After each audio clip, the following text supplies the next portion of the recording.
Hello everyone, আমি দেবলীনা আমার নতুন একটি ভিডিওতে আপনাদেরকে স্বাগতম জানাই। আশা করছি আপনারা সবাই ভালো আছেন, আমরাও ভালো আছি।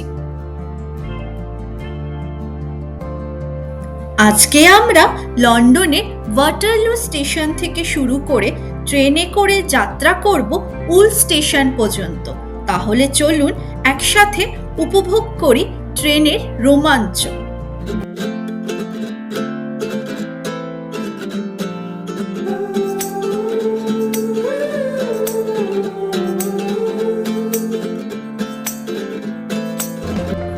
আমরা পৌঁছে গেছি উল স্টেশন। এখান থেকে বাসে করে আমরা যাব আমাদের প্রথম গন্তব্যস্থল লুলওয়াথ কোভের উদ্দেশ্যে। আজকে ট্রাভেল অ্যাডভেঞ্চার শুরু করলাম উল স্টেশন থেকে ওপেন বাসে করে। ডরসেটের মনোমুগ্ধকর প্রাকৃতিক দৃশ্য, সবুজ মাঠ, ছোট গ্রাম আর পাহাড়ি রাস্তা চোখে পড়ছে প্রতিটি মুহূর্তে। খোলা ছাদে বসে বাতাসের হাওয়া অনুভব করা যায়, পাখির ডাকও শোনা যায়, আর রাস্তার পাশে ছোট ছোট ফটোজেনিক স্পটগুলো দেখতে পাওয়া সত্যি এক অসাধারণ অভিজ্ঞতা।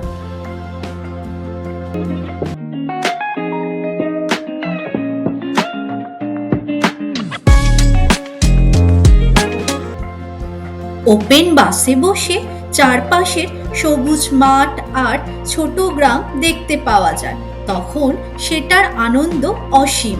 রাস্তার ধারে ছোট ছোট গ্রাম, ঐতিহ্যবাহী ঘরবাড়ি এবং বাতাসে ভেসে আসা তাজা প্রকৃতির গন্ধ সব মিলিয়ে যাত্রা একদম ফ্রেশ অনুভূতি এনে দেয়।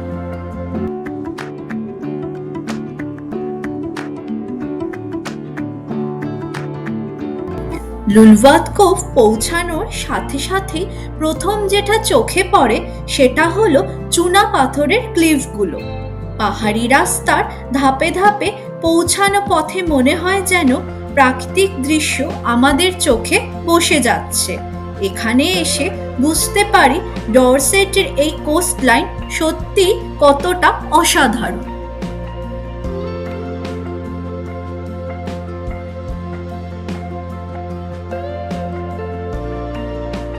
দূর থেকে দেখতে পাওয়া যাচ্ছে সমুদ্রের নীল জল আর শিলার সৌন্দর্য, তার সাথে উপসাগরের বাঁকা আকার। জায়গাটি সত্যিই মনোমুগ্ধকর। সমুদ্রের অসাধারণ দৃশ্য দেখে চোখ জুড়িয়ে গেল। বাতাসে সামুদ্রিক নোনা সুগন্ধ, ঢেউয়ের শব্দ আর সূর্যের আলো জলে ঝলমল করছে, সব মিলিয়ে এক অবিস্মরণীয় অভিজ্ঞতা। সত্যি প্রকৃতির এই সৌন্দর্য মনকে আনন্দে ভরিয়ে দিচ্ছে।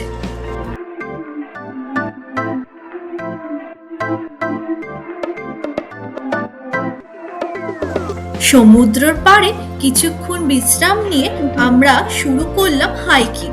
শুরুতেই একটু চড়াই পথ, কিন্তু উপরের দিকে উঠতে উঠতে নীল সমুদ্র, সাদা ক্লিফ আর দূরে ল্যান্ডস্কেপের দৃশ্য চোখের সামনে বিস্তৃত হয়ে যায়।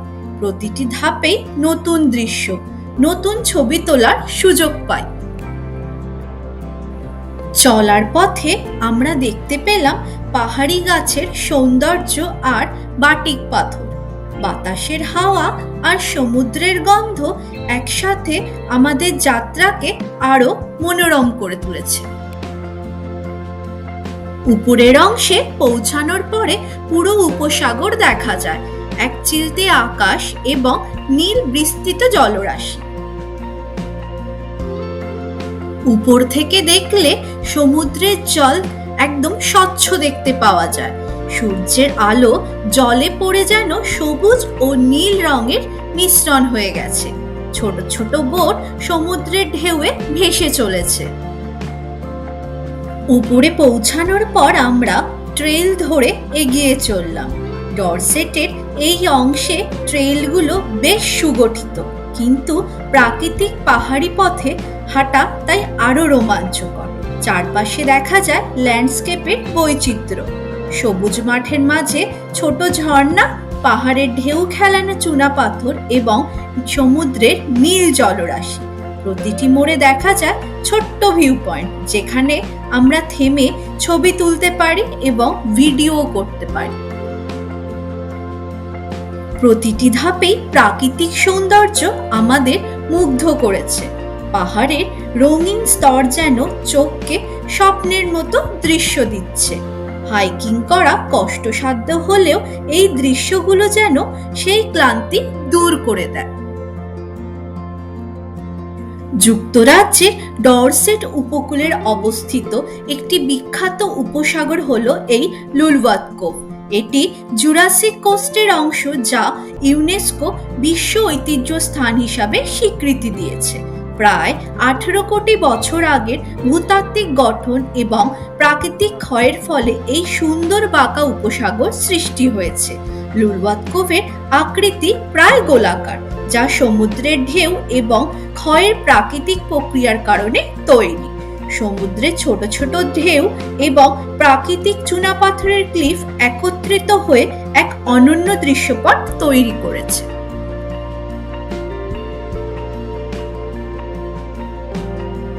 প্রকৃতির এই সৌন্দর্যকে শুধু চোখে দেখা নয়, মনের মধ্যেও ধারণ করাও জরুরি।